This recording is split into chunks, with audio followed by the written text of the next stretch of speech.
I মজ্জুব, তুমি না বললা মুহিব বইব না মাহবুব বইব, আজকে সমাধান দিবা। আরে আমার কি সমাধান দিবা?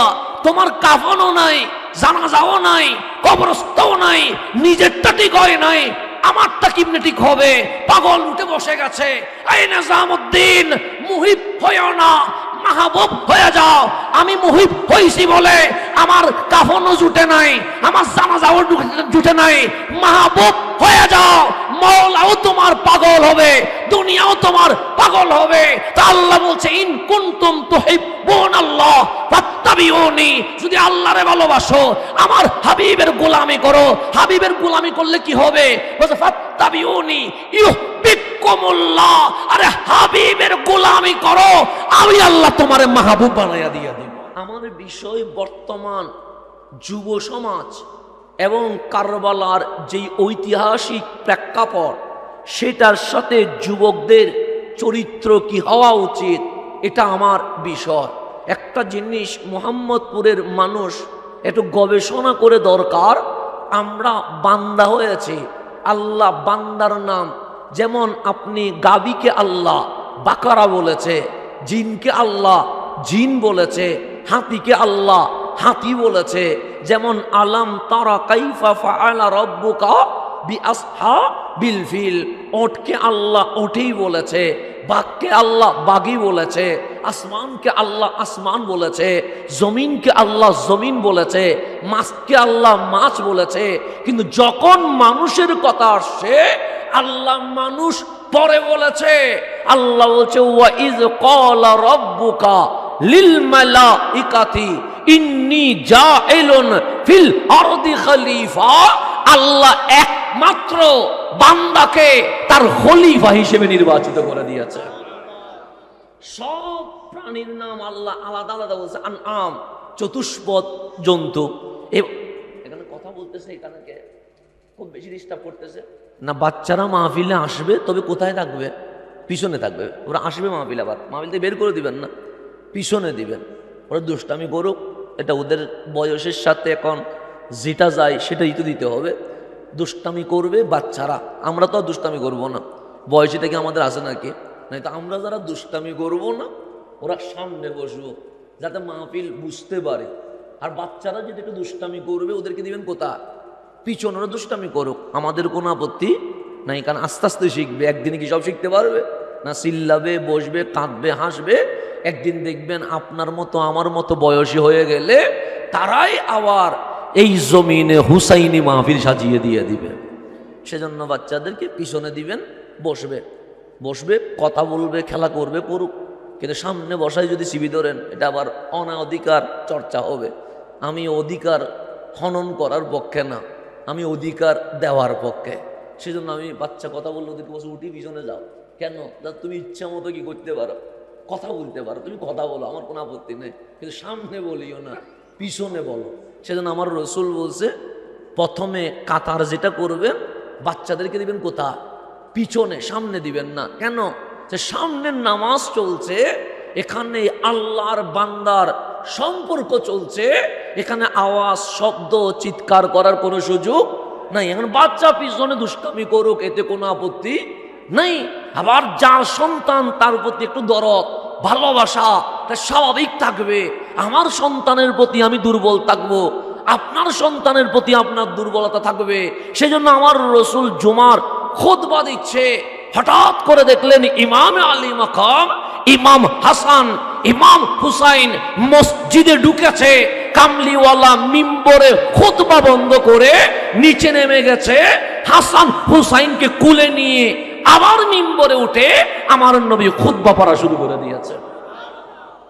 খতিব জীবনে বাংলাদেশে কখনো খুতবা বন্ধ করতে দেখছেন? না। বক্তব্য এক জিনিস, খুতবা এক জিনিস। বক্তব্য মানে যেটা আমরা বাংলায় দিচ্ছি জুমার আগে, এখানে আমরা স্টপ করলে ঝামেলা নাই, কিছু হইলে ঝামেলা নাই। কিন্তু খুতবার মধ্যে বাচ্চা কথা বললে কোনো খতিব বলছে চুপ করো, বলছে? বলে নাই। বাংলা বক্তব্যের সময় বলছে চুপ করো, কথা বলিও না, পিছনে যা। কিন্তু যখন মিম্বরে দাঁড়িয়ে গেছে, সানি আজান যখন হয়ে গেছে, খতিব যখন ইন্নাল হামদালিল্লাহ বলে খুতবা শুরু করেছে, এখানে আর কোনো আওয়াজ, শব্দ নাই। আপনি চিল্লাইলেও খতিব খুতবা কন্টিনিউ করছে, আপনি কথা বললেও খতিব খুতবা কন্টিনিউ করছে, আপনি জুমার খুতবা শুনতে শুনতে ঘুমাই গেলেও খতিব বলে নাই উঠো, উনি খুতবা কন্টিনিউ করছে।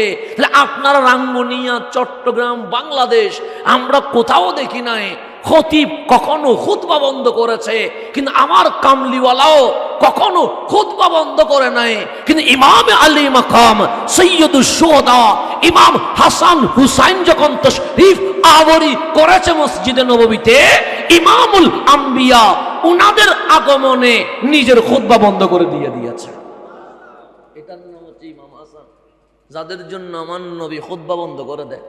এটার নাম ইমাম হুসাইন, যাদের জন্য আমার কামলিওয়ালার খুতবা কি হয়ে যায়, থেমে যায়। শুধু থেমে যাওয়া না, আমরা নামাজ পড়ি, মাঝে মাঝে ঘরে পড়ি, মাঝে মাঝে মসজিদে পড়ি। ঘরেও পড়বেন, সুন্নত ঘরে পড়বেন, নফল ঘরে পড়বেন, কারণ ঘরটা কবরস্থান বানানোর দরকার নাই, সেজন্য মসজিদেও পড়বেন, ঘরেও পড়বেন।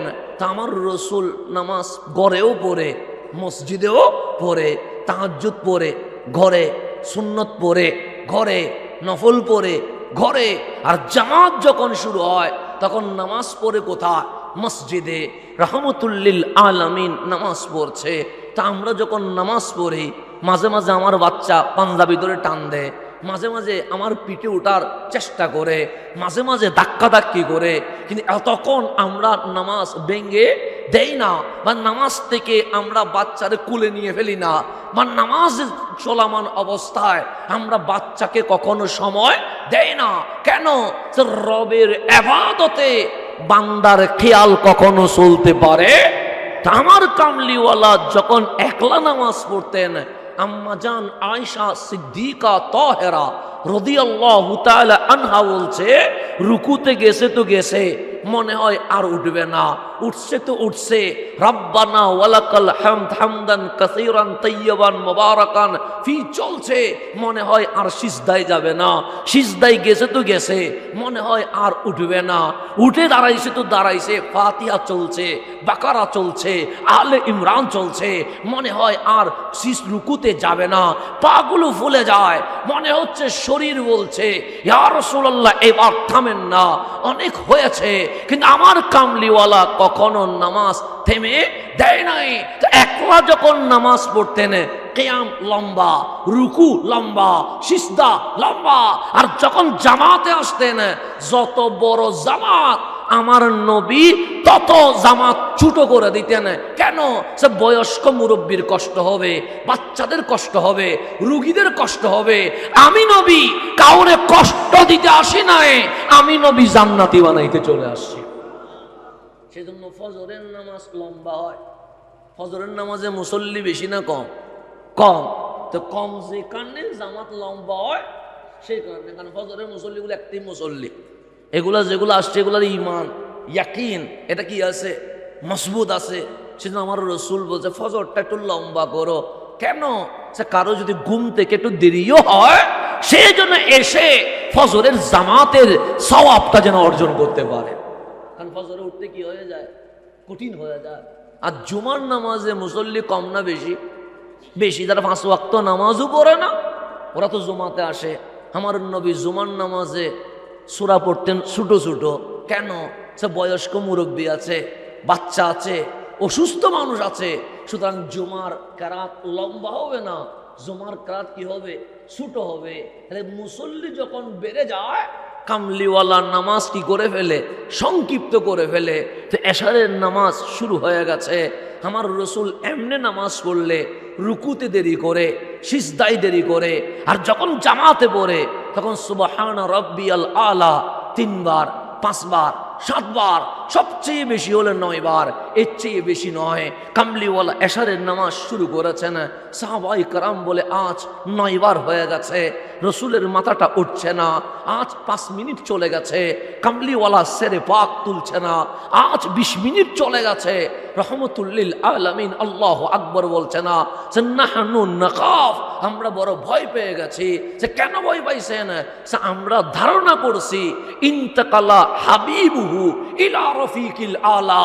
হাবিব মনে হয় সিজদায় দুনিয়ার সফর শেষ করে মাওলার মেহমান হয়ে গেছে। যখন 20 মিনিট চলে গেছে, আমরা সাহাবীরা কয়েকজন মাথা তুললাম, কিরে আমার নবী জামাতে এত দেরি করে না, আজ 5 মিনিট চলে গেছে রসুল উঠে না, 10 মিনিট চলে গেছে রসুল উঠে না, 15 মিনিট চলে গেছে রসুল উঠে না, 20 মিনিট চলে গেছে রসুল উঠে না। কয়েকজন সাহাবী মাথা তুলে দেখে কামলিওয়ালার পিঠের উপর হুসাইন বসে আছে। হুসাইন বসে আছে পিঠের উপরে। সিজদা দিলে কি পিঠ বেশি উপরে হয়ে যায় না? বেশি হইলে কতটুকু হবে? 1 হাত হবে আর কি। তো আমার বাচ্চারা মাঝে মাঝে দুধতে গেলে চেয়ার থেকে পড়ে যাচ্ছে, হালকা ব্যথা পাচ্ছে, চিল্লে একটু কান্না করছে, তার 2 মিনিট পর আবার কি হয়ে গেছে, ঠিক হয়ে গেছে। এটাই তো বাচ্চাদের নিয়ম, এটা পড়বে, উঠবে, ব্যথা পাবে, পা কেটে যাবে, সেটা তো বাচ্চা বয়সেই হবে। চেয়ার থেকে পড়ে যাবে, দৌড়তে গিয়ে পড়ে যাবে। তো হুসাইন ছুটো পিঠে বসছে, সেই কারণে রসুল উঠে 30 মিনিট শেষ। আমার কামলিওয়ালা হুসাইন যখন নামছে, আল্লাহু আকবার বলে উঠছে, ফালাম্মা ইনসারাফা, নামাজ যখন শেষ, সমস্ত সাহাবী চিৎকার করে কান্নাকাটি শুরু করে দিয়েছে। আমার রসুল বলেন, মা বালুকুম, কি হয়েছে তোমাদের? আমরা বড় ভয় পেয়ে আছি। আমার রসুল বলে, কিসের ভয়? আমরা মনে করলাম আপনি মনে হয় ইন্তেকাল করেছেন।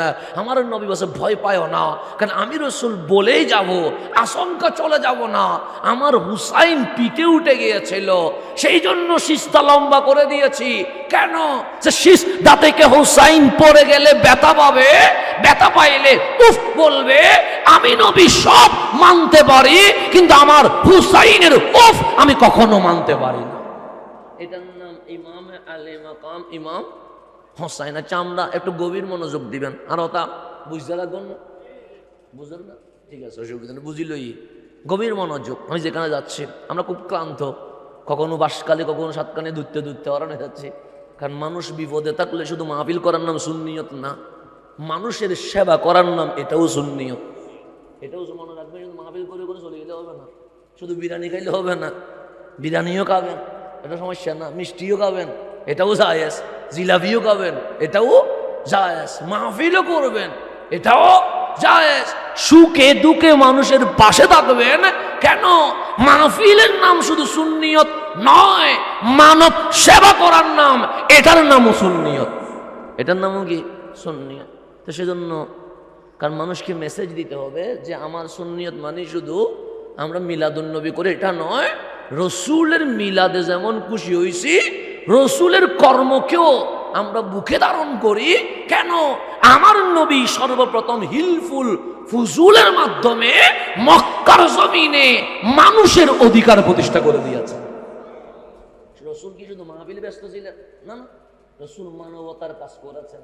সেজন্য 40 বছর রসুল দাওয়াত দেয় নাই। কয় বছর দিছে? 40 বছর পরে দিলেন কেন? আমার কত 15 বছরের বাচ্চাও তো অনেকে সুন্দর সুন্দর মাহফিল করে, 20 বছরের বাচ্চারাও তো এখন সুন্দর সুন্দর তাকরির করে, 25 বছর 30 বছরের বক্তারা খুবই হুসাইনি গর্জনে মাহফিল করছে। তা আমার নবীটা দুনিয়ার কোন মাদ্রাসায় পড়ে নাই, কথা ঠিক। আল্লাহ বলে পড়বে কেন?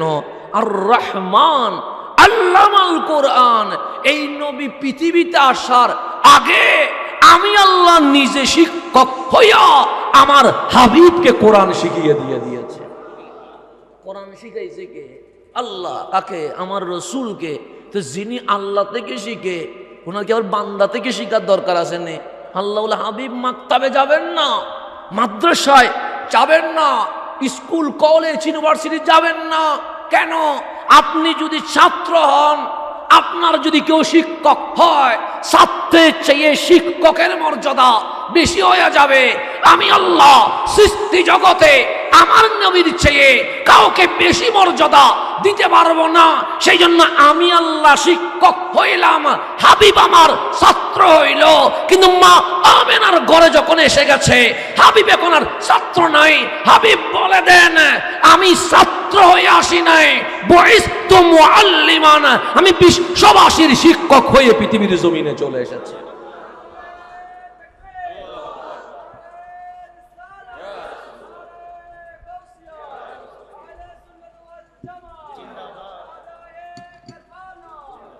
তো জন্মগতভাবে যিনি শিক্ষক হয়ে কোথায় আসছেন? পৃথিবীতে আসছেন জন্মগতভাবে। আমরা জন্মগতভাবে ছাত্র, আপনিও ছাত্র, আমিও ছাত্র, আমার বাবাও ছাত্র ছিলেন, আমার বাবার ওস্তাদও কি ছিলেন ছাত্র, এরপরে সে শিক্ষক হয়েছে। কেউ জন্মগত শিক্ষক হয় না, চেষ্টা করে অর্জন করতে হয়। আর আমার রসুল মা আমেনার ঘরে এসে বলছে, বুইসতু মুআল্লিমান, আমাকে মাকতাবে যেতে হবে না, স্কুলে যেতে হবে না, কোনো বিদ্যালয়ে যেতে হবে না, আমি ডাইরেক্ট বিশ্ববাসীর শিক্ষক হয়ে এই জমিনে তাশরীফ নিয়ে এসেছি। তো নবী যখন আসলেন শিক্ষক হইয়া পৃথিবীবাসীকে 40 বছর কিছুই বলে নাই। কেন? আল্লাহ বলে শিক্ষক থেকে শুধু শুনবা এটা নয়, শিক্ষকের দাঁড়ানো দেখতে হয়, শিক্ষকের বসা দেখতে হয়, শিক্ষকের ঘুমানো দেখতে হয়, শিক্ষকের হাসি দেখতে হয়, শিক্ষকের কান্না দেখতে হয়, শিক্ষকের চাল চলন দেখতে হয়, শিক্ষকের আদর্শ দেখতে হয়, শিক্ষকের সংসার দেখতে হয়, শিক্ষকের লেনদেন দেখতে হয়। মক্কার মানুষকে 40 বছর আল্লাহ রসুলকে দেখাইলেন আবু জাহেলের মতো নাপাক, আবু লাহাবের মতো নাপাক, উতবা সাইবার মতো নাপাক। সাক্ষী দিতে বাধ্য হয়েছে যে আমাদের মক্কায় রহমতুল্লিল আলামিনের চেয়ে ভালো আমরা আর কাউকে দেখি নাই। এটার নাম রহমতুল্লিল। আল্লাহ বলে আগে দেখ পরে বক্তব্য। আমরা বক্তব্য দিই অনেক সময় আমল ঠিক নেই। যেমন আমরা পর্দার মাহফিল করব, কখন করব? যখন আগে আমার ঘরে পর্দা থাকবে। এখন আমার ঘরের আমার বউ যদি পর্দা না করে শপিং মলে ঘুরে, আমি হাসান যদি পর্দার মাহফিল করি, জীবনে হেদায়েত আসবে?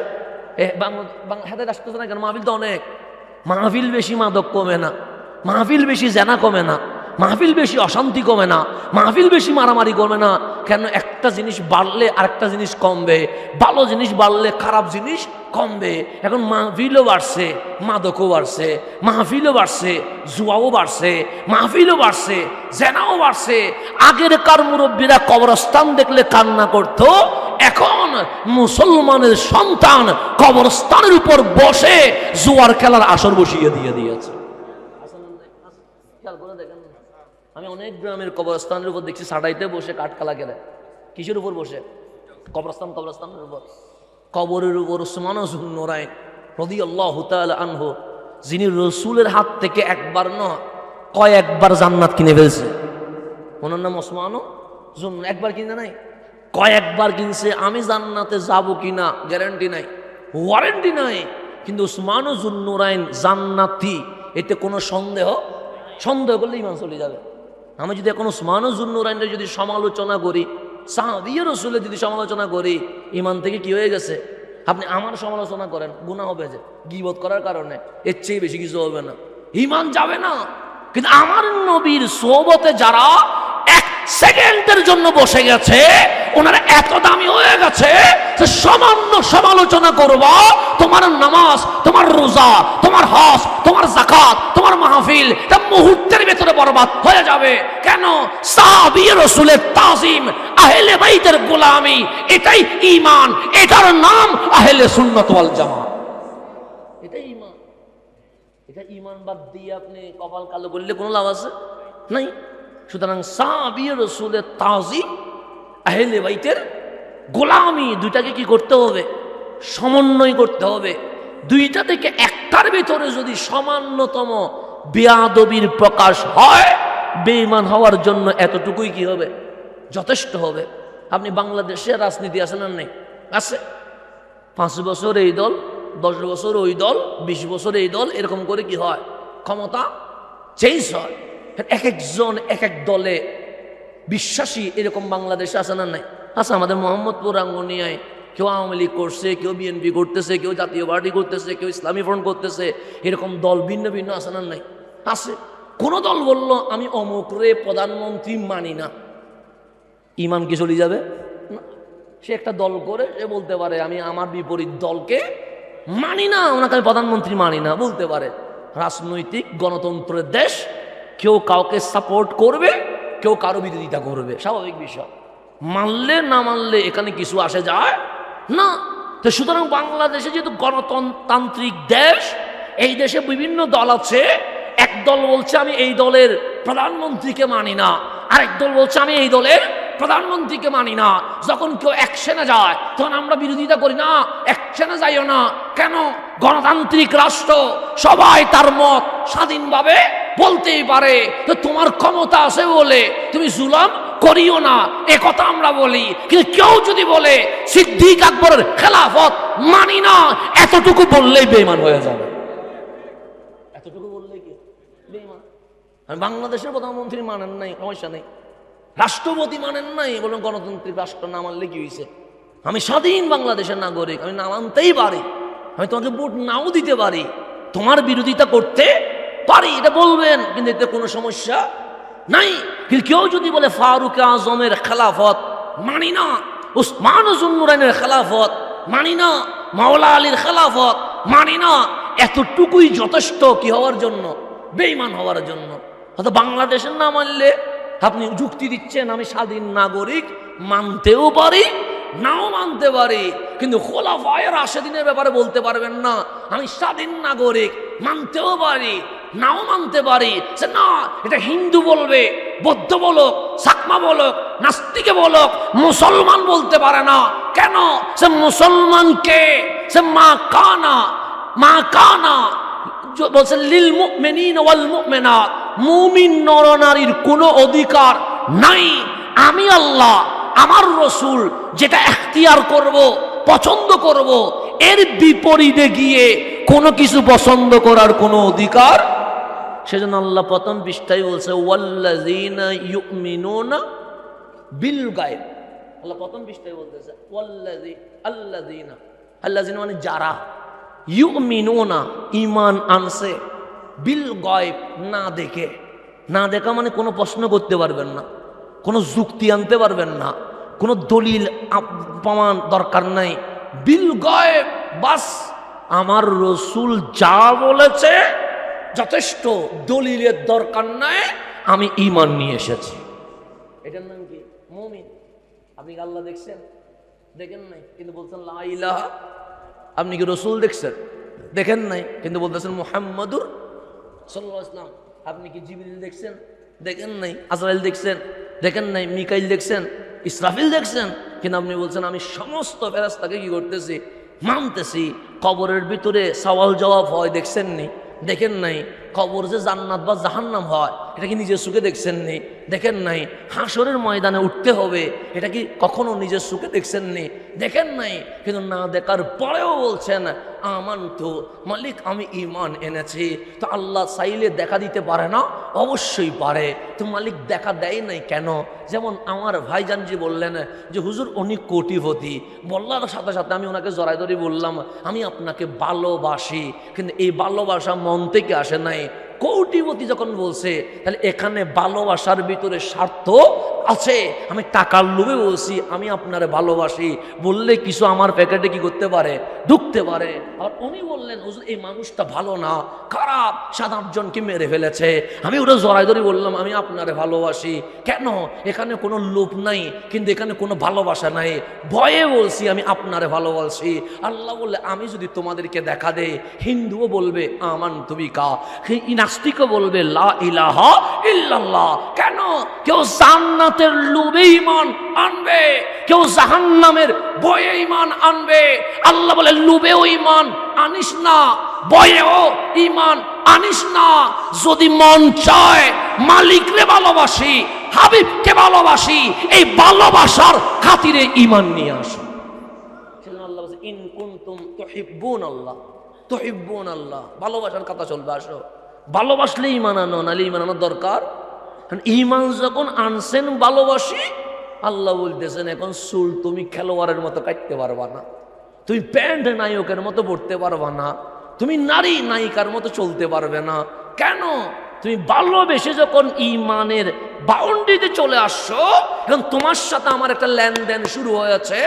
আমি মালিক তোমাকে নবীও দিলাম, কোরআনও দিলাম, এর বিনিময়ে আমি আল্লাহ তোমার জন্য জান্নাত রেডি করে দিয়ে রেখেছি।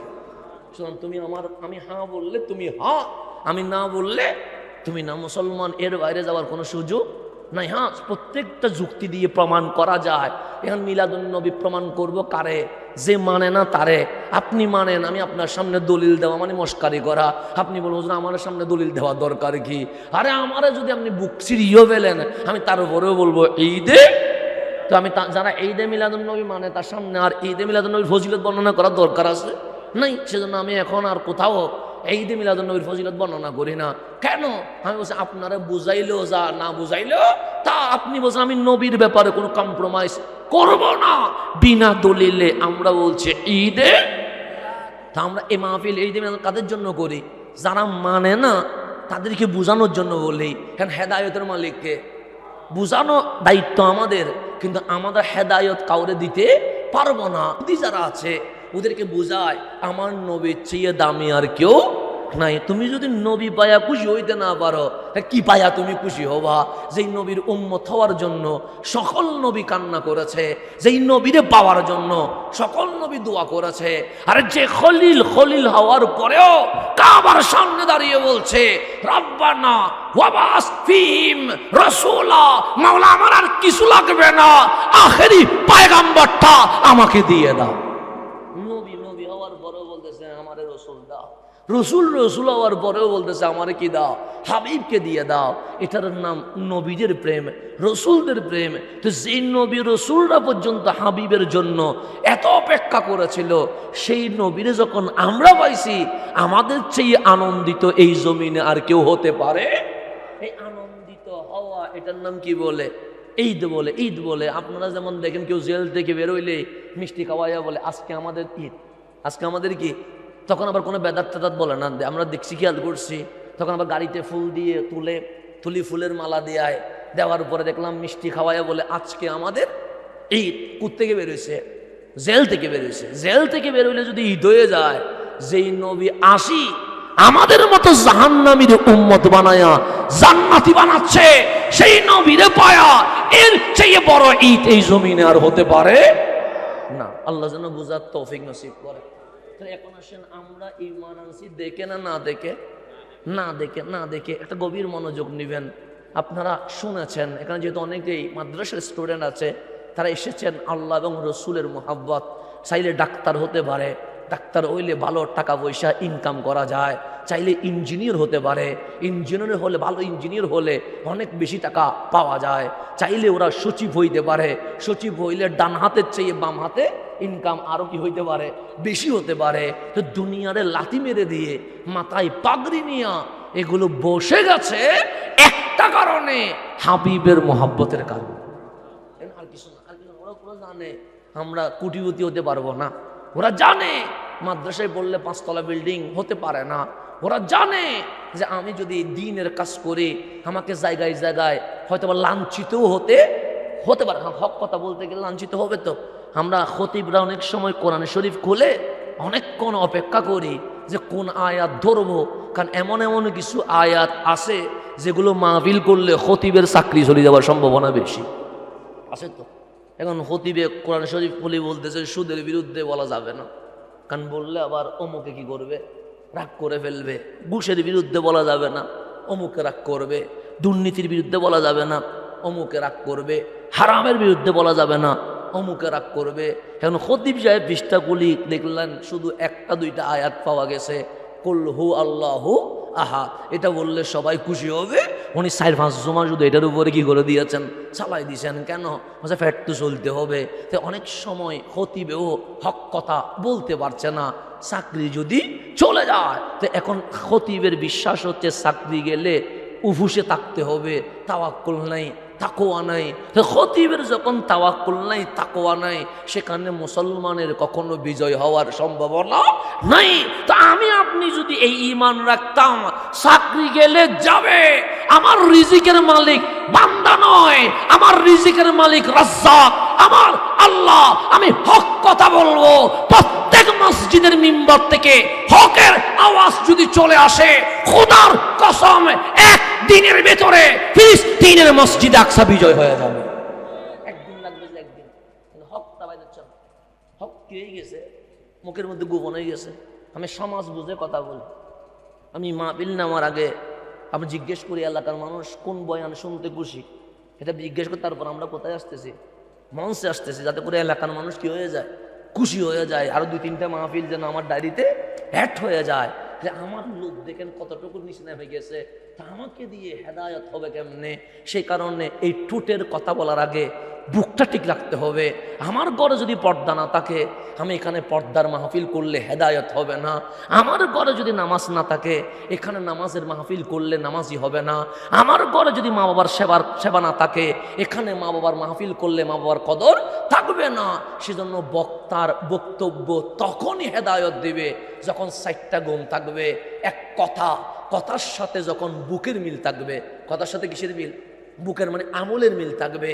আল কওল কথা তখন কাজ করবে যখন আমল ঠিক থাকবে। কথাও ঠিক, আমলও ঠিক। 3 নাম্বার লাগবে নিয়ত। যদি নিয়ত ঠিক না থাকে, কথার আমল দিয়ে কখনো এই বিশ্ব বিজয় করা যাবে না। কথাও ঠিক আছে, আমলও ঠিক আছে, নিয়ত ঠিক আছে। যে জিনিসটা না থাকলে কখনোই পৃথিবী জয় করা যাবে না, এটা হচ্ছে আল্লাহ এবং রসুলের রাজামন্দি। এখানে আর অন্য কিছু দেখার কোনো সুযোগ নাই। একজন বক্তার কাছে যদি কল আল আমাল আনিয়া রিদা লিল্লাহ ওয়া রাসূলি এই 4টা নিয়ে যদি বক্তা মাঠে নেমে যায়, সুন্নিয়তের বিজয় হইতে বেশি দিন লাগবে না। জিনিস লাগবে কয়টা? 4টা। বক্তার জন্য জিনিস 4টা। আপনাদের মাহফিল পরে করতেছি, আগে আমার মাহফিল করে আল্লাহ যেন আমাকে হেদায়েত দান করে। আপনাদের হেদায়েত পরে, আগে আমার হেদায়েত দরকার। আমার এই 4টা গুণ না থাকলে আমি রাঙ্গুনিয়ার প্রত্যেক মহল্লায় মাহফিল করলেও জীবনে কখনো পরিবর্তন। বাবা শাহজালাল এরকম মাইক দিয়ে, সাউন্ড বক্স দিয়ে, লাইটিং করে মাহফিল করে নাই। উনি আসছে, বসছে, কথা ঠিক আছে, আমল ঠিক আছে, নিয়ত ঠিক আছে, মকসদ একটা, আল্লাহ এবং রসুলকে রাজি। বসছে সাটাইয়ের মধ্যে অসংখ্য অগণিত মানুষ বাবা শাহজালালের চেহারা দেখতে দেরি, ওই চেহারায় কামলিওয়ালার নূরের ঝলক যখন পেয়ে গেছে, মানুষ বিনা দলিলে কালিমা পড়ে মুসলমান হয়ে গেছে।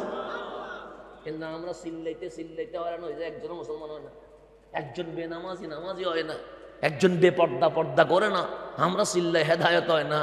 আর ওনারা শুধু বসছেন সাটাইয়ের মধ্যে, চেহারা দেখে মানুষ কি হয়ে গেছে, মুসলমান হয়েছে, নামাজি হয়েছে, পরহেজগার হয়েছে। আমার কাছে পাকের কদমে আসছে, সুর কুতুব আবদাল হয়ে বসে আছে। আমরা কি করতে পারছি? কিছুই করতে পারি না। সেজন্য আপনাদেরকে মাহফিল করার আগে কিছু মাহফিল আমাদেরও করা উচিত। শুধু মানুষকে মাহফিল করলে হবে না, মাঝে মাঝে এমনও মাহফিল আয়োজন করবেন যেটা বক্তাদের মাহফিল। শুধু বক্তাদেরকে নসিহত করবে, যারা বুজুর্গ আলেম আছে তারা, ওনাদেরকে ডেকে এনে বক্তাদেরকে নিচে বসাই দিতে হবে। বুজুর্গ আলেম যারা, যাদের সুখের পানি মাওলার দরবারে কবুল হয়, যাদের আমিন মাওলার দরবারে কবুল হয়, ওনারা যখন বক্তাদেরকে মাহফিল করবে, বক্তারা যদি চেঞ্জ হয়, আমার মন বলছে রাঙ্গুনিয়া না, পুরো বাংলাদেশ চেঞ্জ হয়ে যাবে ইনশাআল্লাহ। এখন আসেন গভীর মনোযোগ, আমি যেখানে ছিলাম সেখানে চলে যায়। আল্লাহ শুধু বান্দারে বলছে খলিফা।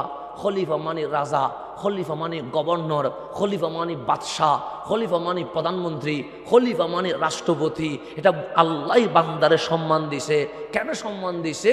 আল্লাহ বলে চতুষ্পদ জন্তু আমি সৃষ্টি করেছি, পাখিও আমি বানিয়েছি, আসমান ও জমিন জড় পদার্থ যেগুলো দেখতে পাচ্ছ এগুলোও আমি বানিয়েছি।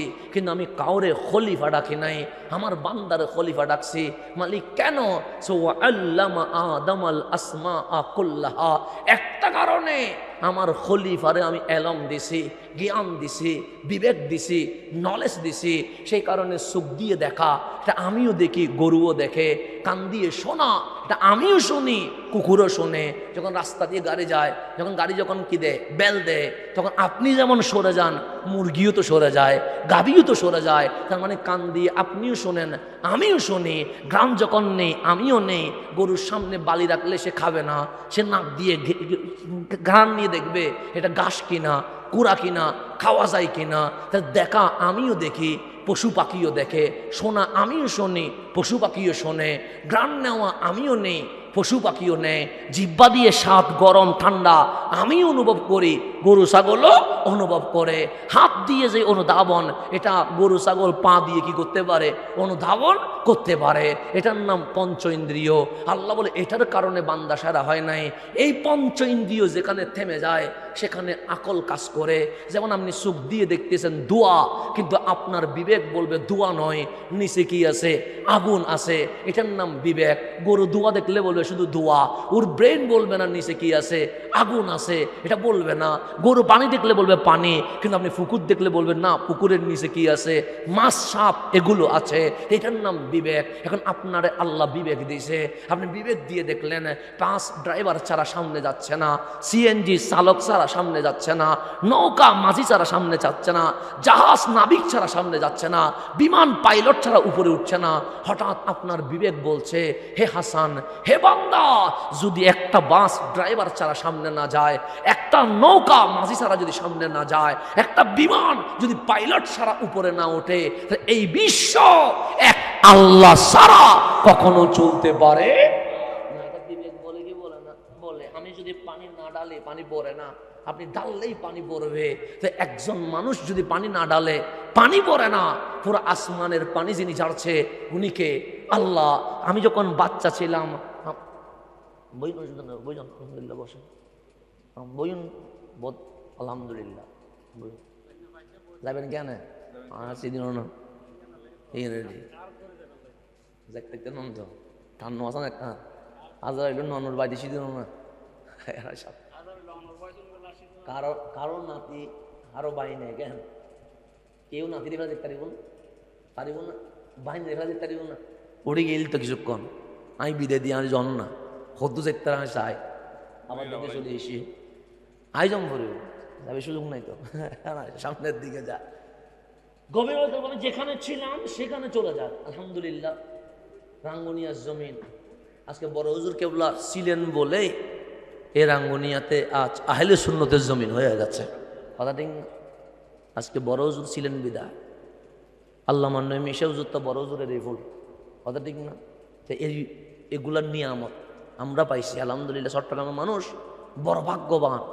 রাঙ্গুনিয়ার জমিনে দেখলে দেখবেন বড় হুজুর বসে আছে, ফটিকছড়ি জমিনে গেলে দেখবেন গসল আজম মাইজ ভান্ডারি বসে আছে, ষোলো শহরে গেলে দেখবেন শাহিন শাহী সিরকোট বসে আছে, শহরে দেখলে কুতুবুল আক্তাব শাহ আমানত বসে আছে। আপনি যেদিকে যাবেন দেখবেন পুরা চট্টগ্রাম যেন আল্লাহর ওলি দিয়ে ঘেরাও করে আছে। আলহামদুলিল্লাহ।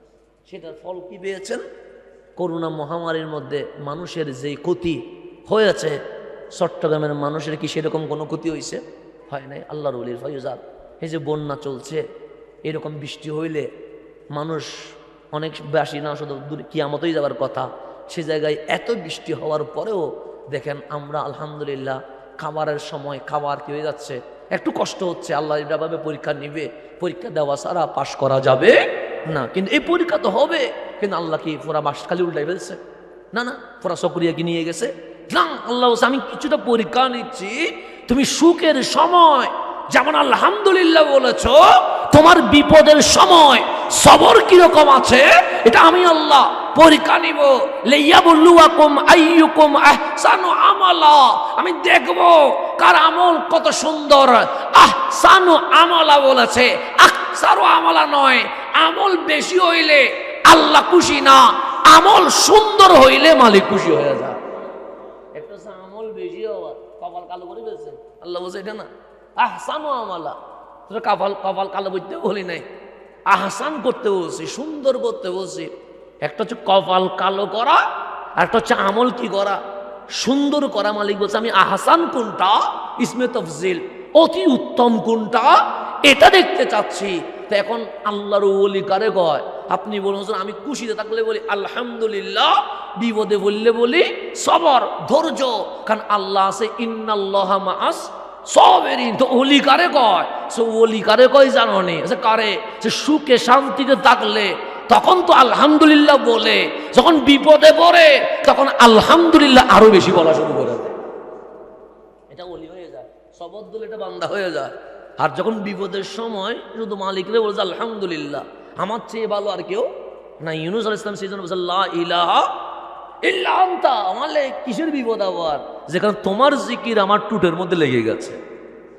ইউনূস আলাইহিস সালামের পজিশন কমছে না বাড়ছে? বাড়ছে। কেন? বিপদে উনি সবর করে নাই।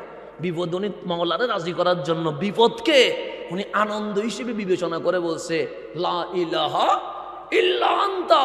মালিক আমি যেখানে আপনার জিকিরে ব্যস্ত হয়ে গেছি, সেখানে মাছের পেটের ভিতর রাখলেও কি, পানির নিচে রাখলেও কি, পাহাড়ের চওড়ায় রাখলেও কি, পুরো দুনিয়া থেকে আলাদা করে রাখলেও কি, আরে ইউনুসের শান্তি তো তুমি মাওলার জিকির।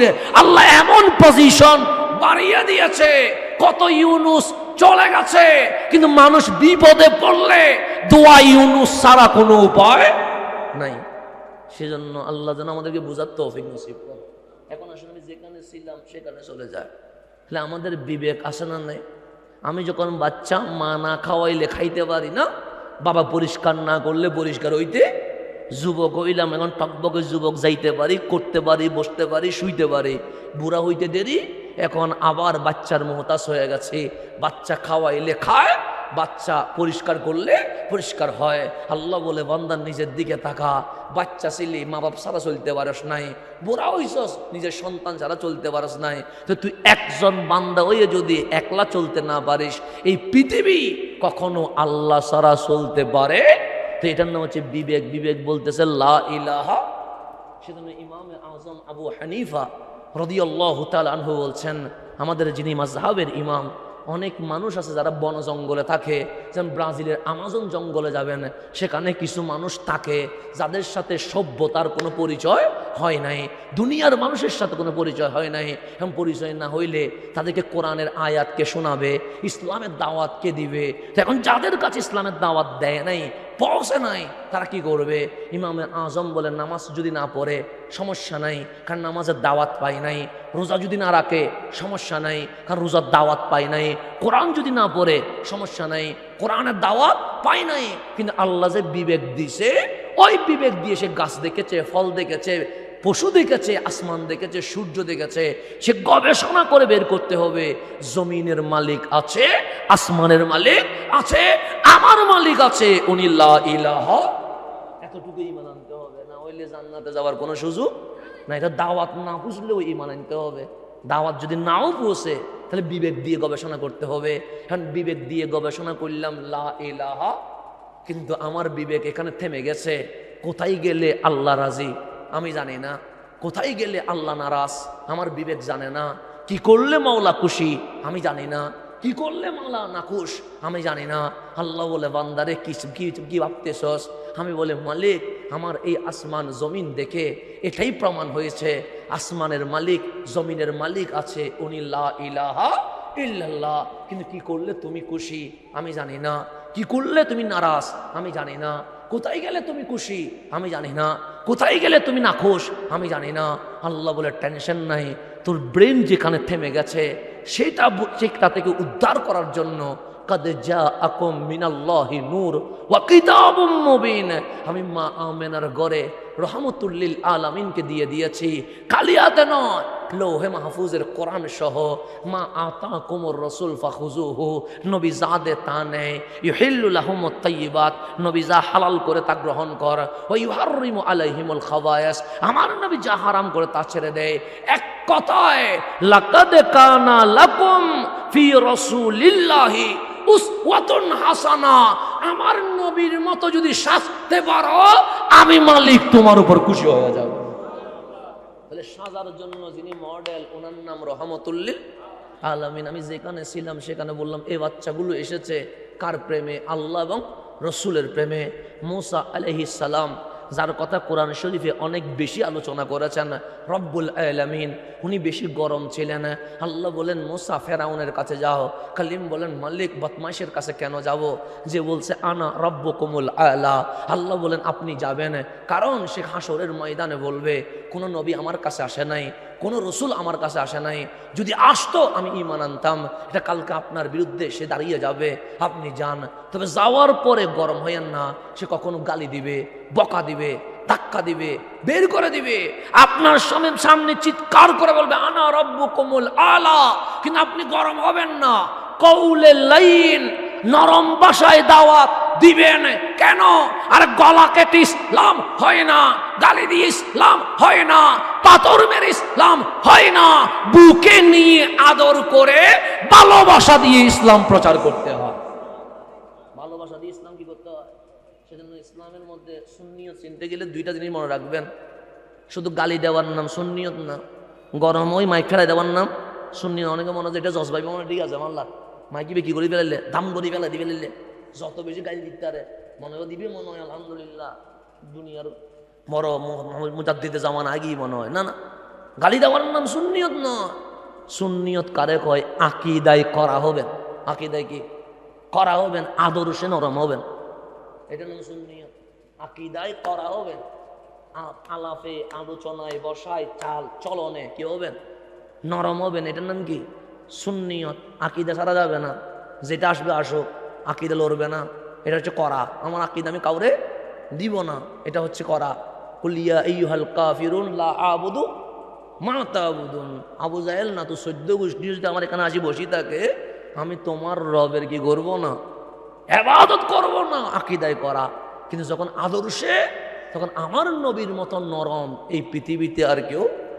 নাই এজন্য আকীদায় করা হবে করা মানে গাইল দন্ন আকীদা হরানো মাইক ফেলাই দেন না এখানে ইয়াকিন ঈমান আকীদায় কি হতে হবে মজবুত হতে হবে কিন্তু আমি যখন মানুষের সাথে কথা বলবো আমার কথা থাকবে নবী আদর্শে আমার নবীর হাসির মতো করে সেজন্য একজন মহিলা বেশি কথা বলে এখন আমাদের মোহাম্মদপুরে যদি কেউ বেশি কথা বলে আমি যখন ভিতরে গেলাম তখন কেউ যদি বেশি কথা বলে মাহফিল কমিটি সুখ দিয়ে ইশারা করবে হুজুর তার প্রশ্নের উত্তর দিয়েন না কেন উত্তর দিলে সে এমন শুরু করবে আপনি আর ওটার কোনো সুযোগ নাই বেশি কথা বললে মানুষ রাগ করে বেশি কথা বললে মানুষ ডিস্টার্ব মনে করে আমি 2 মিনিট আপনার সাথে হাসি কথা বলবো 5 মিনিট কথা বলবো 10 মিনিট আমি রাগ করে বলবো ভাই আমার সময় নাই আমি গাড়িতে চলে যাব আমি হইলে আপনার সাথে গরম হয়ে যাব কিন্তু আমার রসুল তখন মদিনায় আসলেন মসজিদে নববী হয়ে গেছে রহমতুল্লিল আলামিন মদিনার রাষ্ট্রপতি হয়ে গেছে মক্কা বিজয়ের আওয়াজ শুরু হয়ে গেছে আল্লাহ ডাক দিয়ে বলেন ইজা জাআ নাসরুল্লাহি ওয়াল ফাত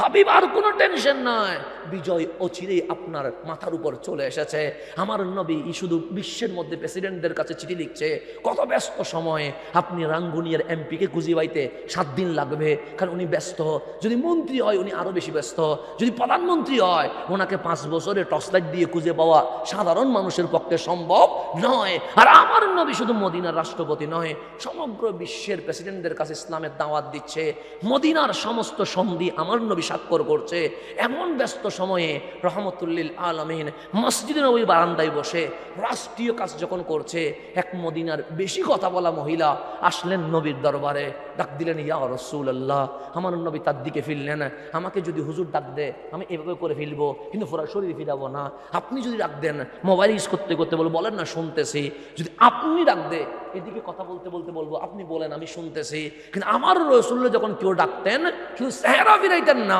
আমার নবী ওনার দিকে পুরো বডি সহ ফিরে যাইতেন এটা ছিল রহমতুল্লিল ওরা বুঝাইতো আমি তোমার কত গুরুত্ব দিচ্ছি দেখো শুধু চেহারা ফিরাইলে হলে হইতো আর নিচে যদি নিচের দিকে তাকাই বলতাম বলো শুনতেছি তাও হইতো কিন্তু আমি নবী শুধু চেহারা নয় পুরো বডি সহ ফিরে গেছে তার দিকে তারা বুঝাইলো তোমার চেয়ে মূল্যবান আমার কাছে আর কেউ নাই ওই মহিলা ডাক দিল ইয়া রাসূলুল্লাহ নবী গো আমি আসছি আমার নবী তার দিকে ফিরিয়ে বললেন মা লাখি কি হয়েছে তোমার সাহাবায়ে কেরাম যার ডানে বামে আচর ইশারা দিচ্ছেন নবী গো তার সাথে কথা বলিয়েন না আমার নবী বলেন কেন সে বেশি কথা বলে আমার রাসূল বলেন আরে থামো তো আমার নবী ব্যস্ত এই ব্যস্ততার সময় ওই মহিলা ডাক দিয়ে বললেন ইয়া রাসূলুল্লাহ কিছু কথা আছে আমার নবী বলো আমি শুনবো সে সবার সামনে বলতে পারবো না একটু কি বের হবেন আপনি চাইলে এমপি কি ঘর থেকে বের করতে পারবেন না কাউন্সিলরকে পারবেন না মেয়রকে পারবেন না কিন্তু ওই মহিলা সে কুল কায়নাতের যিনি প্রেসিডেন্ট ওনাকে বলছেন একটু বের হন না কথা আছে আমার নবী বাচ্চার মতো দাঁড়িয়ে ওনার কথা শোনার জন্য চলে গেছে 5 মিনিট কথা বলছে আমার নবী হাসি দিয়ে এমন ভাব প্রকাশ করলেন কামলিওয়ালা তার কথা শুনতে রাজি আছে 10 মিনিট চলে যায় আমার নবী শুনতে আছে আমাদের চেহারা ওই লাল হয়ে যাইতো আমার নবী বলছেন না শোনো বলো আমি শুনতেছি 1 ঘন্টা চলে গেছে কামলিওয়ালা তার কথা শুনলেন 2 ঘন্টা বলার পরে যখন ওই মহিলার সমস্ত কথা শেষ হয়ে ওই মহিলা বলেন আজ মনটা আমার ঠান্ডা হয়ে গেছে কেন পৃথিবীতে কাউরে দুঃখ বুঝাইতে পারি নাই আজ কামলিওয়ালারে বুঝাইয়া দিতে পারছি যখন পুরা কথা শেষ হয়েছে আমার নবী বলেন আর কোনো কথা বাকি আছে বলছেন আর কোনো বাকি নাই তাহলে আপনি যায় বলেন হ্যাঁ যান আমার নবী জীবিত আসলেন সাহাবায়ে কেরাম বলেন নবী গো কত ব্যস্ত আপনি একদিকে মদিনার রাষ্ট্রপতি দ্বিতীয় আপনি রাষ্ট্রপতিদের কাছে চিঠি পাঠাচ্ছেন, তৃতীয়ত মক্কা বিজয়ের প্রস্তুতি চলছে, আপনার এদিকে মদিনার সনদ লেখা হচ্ছে। এই কঠিন মুহূর্তে আপনি ওর পিছনে যাওয়ার দরকার কি ছিল? আমার নবী বলে ও আসছে পর্যন্ত তোমরা বিরক্তিসূচক অবয়ব দেখাচ্ছ, কারণ কি? তখন বললেন উনি বেশি কথা বলে, উনি ডানে গেলে আমরা বামে যাই, সে বামে গেলে আমরা ডানে যাই, সে সামনে গেলে আমরা পিছনে যাই। আমার নবী সে কেন এরকম করো? সে তার কথার সাথে লাগলে শুনতে পারে না, সে কারণে কেউ তার কথা শোনে না। আমার নবী বললেন ও তাই বুঝি বিরক্ত হয়েছ? হ্যাঁ, তো তুমিও শুনবা না, ও শুনবে না, ও শুনবে না। এই মহিলা যাবে কার কাছে? আমিও যদি না শুনি তাহলে ও কাকে বোঝাবে? আমি তো রহমতুল্লিল আলামিন, আমার খজিনা থেকে কেউ ফেরত যেতে পারে না। এটার নাম রহমতুল্লিল। আদর্শ ছিলেন নরম, এখন নরম। হুজুররা কিতাবে আপনাদেরকে পড়িয়েছেন, আমার নবীর গায়ে একটা চাদর ছিল, চাদর মুড়াইয়া রসুল যাচ্ছে, ডানে বামে সাহাবায়ে কেরাম ছিল।